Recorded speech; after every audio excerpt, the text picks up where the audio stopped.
Мекларен ја представи отворената верзија на својот хибриден суперавтомобил Артура, кој има и ревидиран погонски агрегат. Плюс на тоа, од компанијата најавија дека низа други подобрувања што ги направиле при неговото конструирање ќе бидат применети и кај купето. Склопливиот тврд покрив, направен од карбонски влакна и композитни материјали, се задвижува со 8 сервомотори кои ќе го отворат за 11 секунди при брзина до 50 км на час.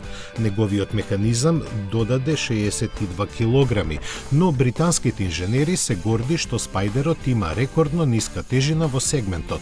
Опционално, покривот може да биде опремен со електрохроматско стакло со подеслива прозирност, кое може да се блокира до 95% од сончевата светлина.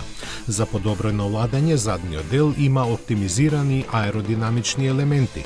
Погонскиот систем од 3-литарскиот турбо V6 со електромотор наново е калибриран со што доби вкупно 700 конски сили. По заслуга на тоа, перформансите се задржани како и кај стандардната Артура. Забрзувањето е за 3 секунди, а максималната брзина 330 км на час. Електричната автономија сега е зголемена на 33 км, а интересно е дека сегашните собственици на купето ќе можат бесплатно да го журираат погонскиот систем на своите автомобили. Меѓу другите подобрувања, Мекларен ги спомнува унапредениот 8-степен менувач кој овозможува за 25% побрзи промени на степените на пренос, новиот систем за сопирање и активното ослонување со подобар одговор на амортизерите. Продажбата на двете верзии на модернизираниот суперавтомобил ќе започне на средината од годинава.